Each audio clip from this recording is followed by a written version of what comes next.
and welcome to Happy, Healthy, and Skeptical. We are your hosts, Christy Palermo and Jennifer Hobson. All right, today we have a super special episode for you. A very good friend of mine, Rachel Lavin, and we go way back. We have known each other, I realized the other day, for 15 years. And so super pumped to have her on with us today. She is a body love educator, and she's also a personal trainer and an author. So we are excited to talk about her book too, the Doughnut Diaries.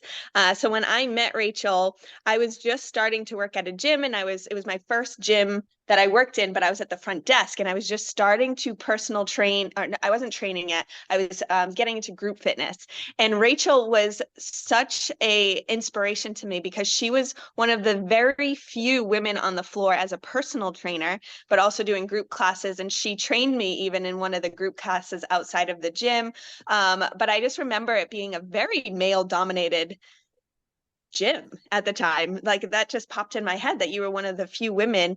And I just thought that was so inspiring and so great to see you working, because then you pulled in a lot of women too that wanted to work with you, which was awesome. And people in all walks of life, which I think is important. So we are excited to have you on today. We'd love to hear a little bit about you. And yeah. Well, thank you, ladies, for having me. I'm so excited to be here. And yeah, every time I hear your voice or see your face, it's just like, I know this girl. I met her when she was in her little baby 20s, and now she's a mom and all that fun stuff. So yeah, it's so good to see you. You too. Yeah, so tell us a little bit about your background. Okay, well, as you mentioned, I was a female personal trainer. I have been doing that for over 20 years. I did start my career as a Group X trainer as well, and then just started morphing into focusing on personal training. And that's what I did in New York City for almost 17 years. And I've worked in gyms, I've worked privately, I've done all the things.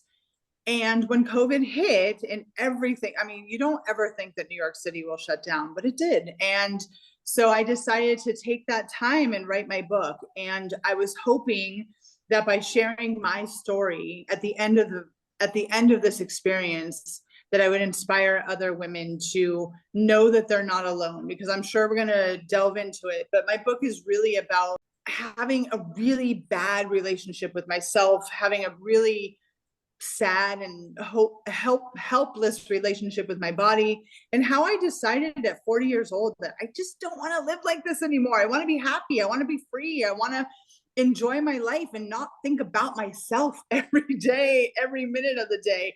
So by writing my book, I was able to kind of share that journey. I love that, because I was actually going to ask what your inspiration was behind the book. So hearing the timing of it, obviously, a lot of things were actually birthed. Some good things were birthed out of COVID-19. And I really liked in the Doughnut Diaries, I just think you're so honest in the book and so raw in a great way for women to read. So get your hands on the book if you're listening to this. And it's like a nice quick read in a way that, like, the way you word it too is, I feel like I'm having a conversation with you so many times, and knowing you, I heard your voice, like it is very much you, which I appreciate.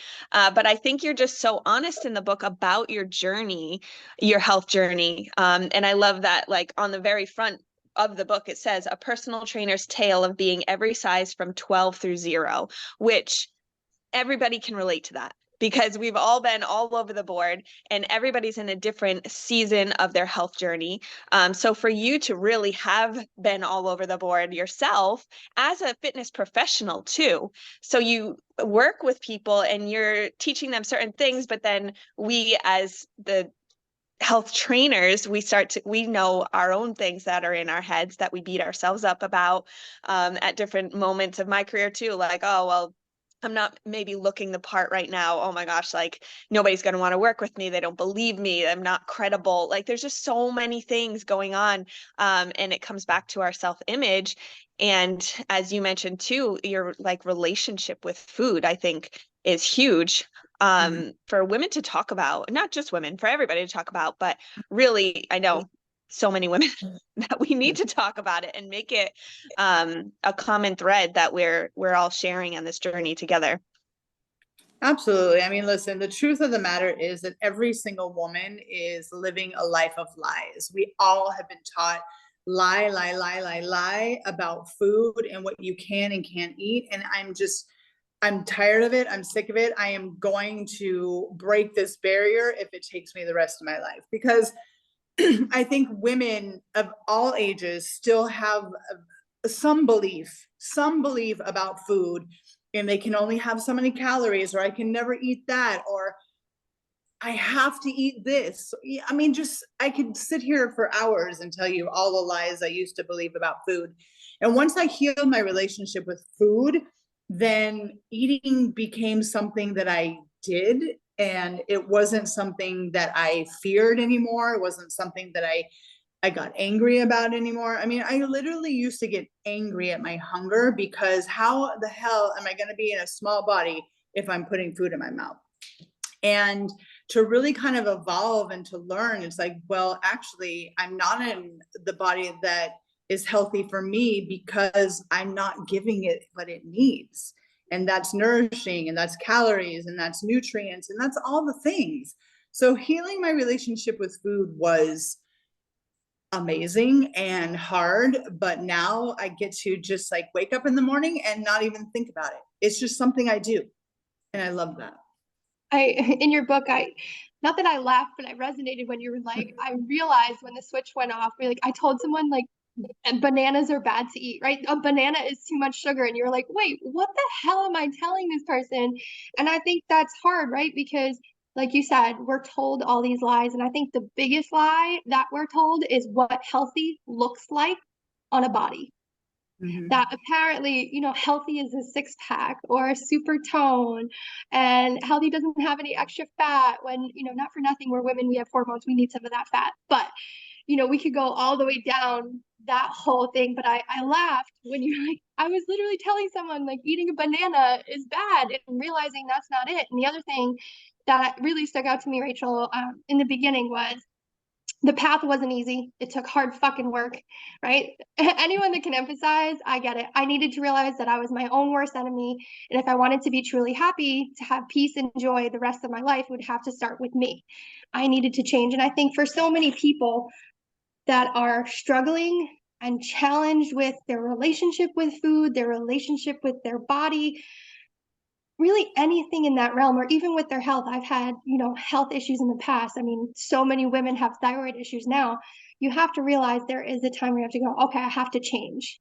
And I have to change not just how I'm fueling my body, but all of the things I've been telling myself are the truth, and realizing those are no longer my truths. And I think that's really hard for people. I agree with you. I mean, that was such, I mean, now I know it's such a simple, oh, I'm doing this to myself. I'm talking to myself this way. I'm letting other people talk to me this way. I mean, now, of course, it's very simple, but when you're in it and you don't know any better, it is excruciating. It's very, I mean, I don't know how much I can tell your listeners how much life I miss experiencing because I was so afraid of putting myself out into the world. And yeah, I mean, of course, healing your relationship with food is a huge part of it, because it is something that we have to do every day. But healing your relationship with yourself is just as important. And if not, just a little bit harder. I do like to be honest and say it was not a light switch. It did not happen overnight for me. I've been on this journey for 11 years, but from where I was to where I am, and knowing that I get to wake up every morning grateful that I have a body that moves, that is healthy, that I really don't have to think about. It does the things I need it to do. And to sit in that gratitude and sit in that gift is like, wow, I have so much more things I get to think about and do every day. And you mentioned that. I think it frees up all this headspace, right? You're like, oh, I can be more creative. I can work on all these things I said I wanted to do. I can do this, I can do that, because we're not literally putting so much into our brain that's waiting to tell us what we can do, what we can't do, all these things. And I like that you said, especially for listeners, that the journey wasn't a light switch, even though the idea of having to make a change was, right? That for a lot of people, they think and go, oh, well, she's made the change. She was able to change her life and her journey. That must have been easy, or she thought about it and it was done. That's not the situation. And I'm sure maybe you can relate, is it's an ongoing and it's an evolution, especially as we age. Oh yeah. And I think that to really talk to women honestly about how our bodies change throughout our lives. I mean, through pregnancy, through I'm starting the menopause. Like, I mean, oh, how exciting for me, but instead of feeling, and I love to use the word betrayed by your body, because I think as women, we do a lot. And to just understand that, what, my body is changing. I'm going to do the best I can with what I have, and, move my body, nourish my body, rest my body, and take care of it as best as I can. I can't spend my life worrying about 5 pounds, or I ate a cookie last night. Like, I don't want to worry about any of that anymore. Yeah, I think that's such an important message. What you said, do the best I can with what I have. And whoever's like, as people are listening to this, wherever you're at in the journey, maybe you have a long road to go and you're just starting off for where you want to be, but you can still love your body, love yourself, what it's what it's doing, like you said, where I'm at right now, and maybe not knowing that not accepting where you're at, I'm saying, but knowing you have changes you have to make, but also being able to rest in the love of where you're at and resting in the love around what your body's capable of. And having been in the performance world, I grew up a dancer, and I actually had a very positive experience in my youth where I was not constantly told my weight was weird or off. So I never had that experience, but I was in front of mirrors all the time.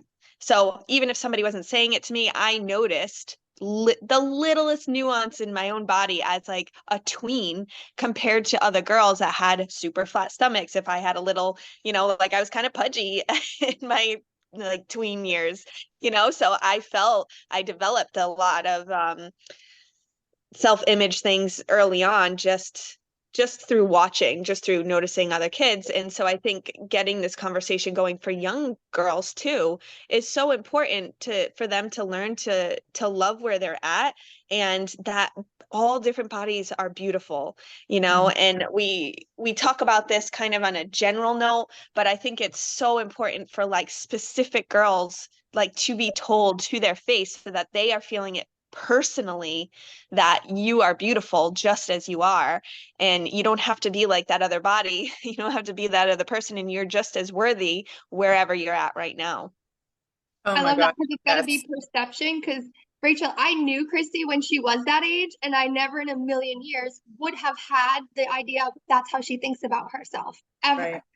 So Right. it goes back to the perception and the idea. And I think, just to quote, because I actually have 2 boys, Rachel, it has to also be said to boys, because we've been going through a time and a change where I have one who's 8 years old, and you start to hear them talk about themselves in those ways. And it's so important then, because how people see themselves, whether it's your perception, like Christy said, her looking in the mirror, me looking at her a totally different way than her looking at herself that way, the perception and the idea, I think about it this way. Even now, so I'm almost 40, you have this image of yourself. You usually pick an age, right? And that's always how you picture yourself, no matter how old you are. So creating that image and being in love with that image of the person that you relate to is so important early on, because you relate back. I remember when I was 12 all the time, right? I remember, and I relate, I'm like, I'm still that person that's 25, right? No, I'm not.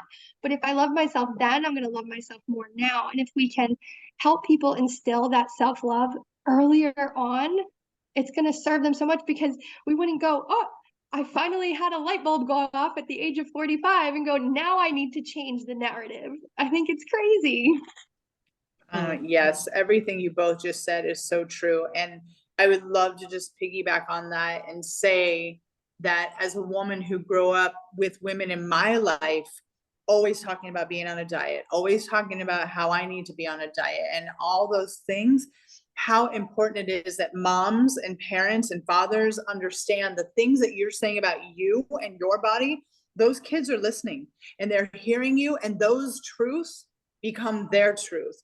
So you have to start watching how you're speaking about yourself to them, if that made any sense. It absolutely does, because it creates 100%. their own stories. And, you know, if I go and I look in the mirror and go, oh, I'm so fat, or, oh, I don't like the way that I look, even though I didn't tell my son, oh, you're so fat, I don't like the way you look, that's what he heard me say about my body. Not, I'm so glad that I could go to yoga today, and I feel really good that we went for a walk. And I think you're so right. It's changing the narrative about how we talk to ourselves that will change how our children talk to, you know, to themselves. And I think it's a big conversation. It's a whole other conversation that we could have.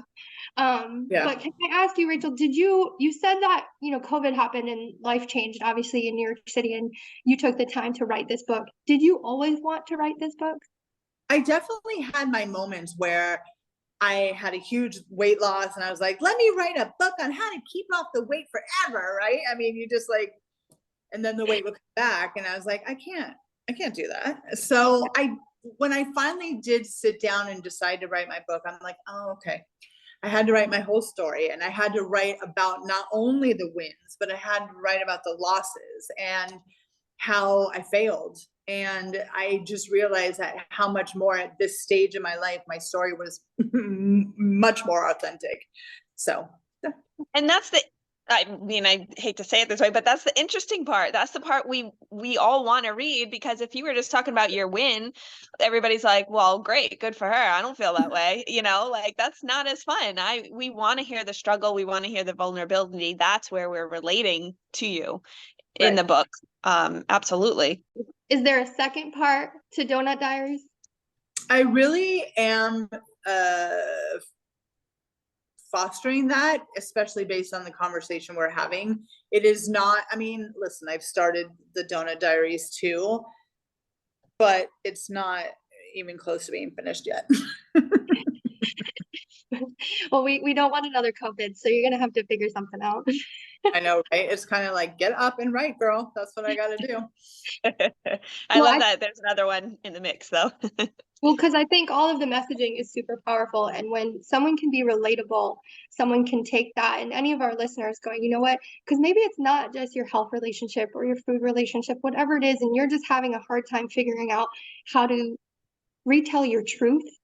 Sometimes you need a book like, you know, Doughnut Diaries to pick it up and go, you know what? Other people are struggling, other people are challenged, but I can take a step forward and change my own story. And it might not be perfect, right? We know that there's these ups and downs, similar to what you said. You know, I thought about writing this book, but who am I? How many times do we think about that with anything? Who am I to give advice? And I think, especially being a fitness professional, you've had the idea of, you know, it's easier to give advice than take advice. It's easier for me to tell you how to do your fitness journey than it is for me to take my own advice. And for some people, being able to go to and go, oh, you know what? I can relate with Rachel's story. This really resonates me. I know I can get started in changing my own story. Well, and that's the thing I love about my book more than anything, is that I'm not selling you a diet. I'm not selling you a workout plan. I'm literally just sharing my personal story as a woman. Yes, it's great that I'm a personal trainer and I have maybe a different experience, but I literally am just sharing my story in hopes to inspire you, that you too can wake up every morning and love your body 97% of the time. Because if I'm being honest with you guys, I mean, 40 years of those thoughts and those actions against myself, they creep in sometimes. And luckily I've armed myself with enough self-talk, which is loving and kind and positive, now that I know that that's just a moment and it's not really true. And I can just say, I'm having a moment. I saw myself in the mirror at a funky ankle, or somebody took a picture of me and whatever, I didn't love it, but I'm like, it doesn't matter. It's just a moment. You know, how I see myself and how I live with myself every day is where I have gotten myself to. And that's the beautiful part of this. So what would you say are some of your top tips for somebody who's either starting on their journey or right in the midst of it? For one, as you talk about the things you say to yourself, but also just kind of in general, what tips do you have for people? And I keep saying women, but really anybody going through this journey. And the longer I'm in this space, I realize men feel it too. So yeah, I got to start being more inclusive. But I literally know that every single woman has come out of the womb believing something negative about their body. So it's like, it's okay to say this. It's okay to say this is for you women, but I hear you. Yes. So I have two pieces of advice that I believe we all need to kind of address to start this journey or continue.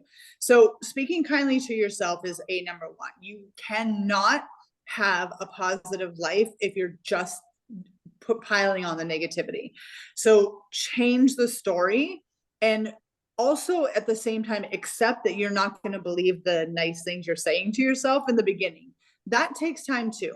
So that's number one. Number two is take your power back and stop asking people outside, how do I look? Do I look fat? Should I not be wearing that? All the things we do to the people in our life, it's none of their business. And you really need to just remember that that strength comes from within you. So if you have a partner or a mother or a father or somebody in your life that is constantly talking about your body, you've got to start with setting a boundary. You have to, or else again, you're not going to get very far in this journey. Sometimes I think we need that reminder that we have to be the one to set that boundary, especially maybe when you're growing up as a kid, and there's an adult that's saying it, you just learn to accept that it's what they're able to say, and you don't realize that you have the power yourself.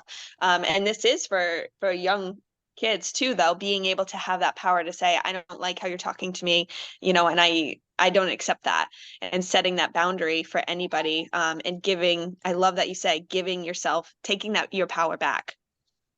I have the best mantra, and I would love to start teaching it to little kids, because you're right. Parents, adults, they just feel like it's their right and business to talk about a little kid's body. My body is none of your business, or my body is not up for discussion. Like literally just set a hardcore boundary and be done with it. And the more you say it, the stronger and the more powerful you feel. And it just becomes like a conversation stopper. I think you could even say it to yourself, Rachel. Sometimes, like, right, when you're talking about yourself to yourself, you can be like, no, this is not part of my internal discussion. Like, my body's not up for a chat. There you go. I love that. Perfect. Add that to the notes. Well, and I think, because what happens is now we're teaching ourselves, our children, that, we need to stop asking for outside acceptance, because then we're constantly seeking validation. And it's even something that I practice with my son. I mean, think of how many times your parents are like, I'm so proud of you. All that taught me was to seek validation through others versus going, are you proud of yourself? And changing the way we talk. That's why I love what you had said, going, I could even tell myself my body's not up for discussion. The way that these pants fit is not up for discussion. Do they fit me and they feel good? Well, then it doesn't matter what size they are. Move on. Yeah.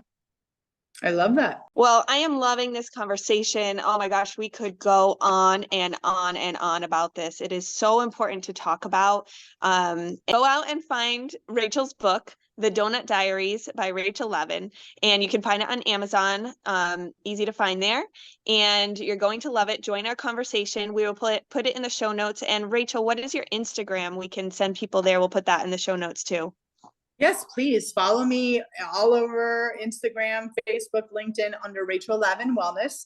My website is the same as well. And honestly, I just love this conversation in any facet. So if you have a question, or you just kind of want to get started and want to know how I did it, like, I love talking about this. So please reach out for sure. Rachel is one of the most real people I know. So yes, contact her, talk to her, because she will totally have a real conversation with you. And sometimes it's in the best way to help work through things, which that's all we need. We all need some support sometimes. So definitely reach out, and yeah, keep the conversation going with us too on our Instagram at Happy Healthy Skeptical. And we'll share all this info in the show notes.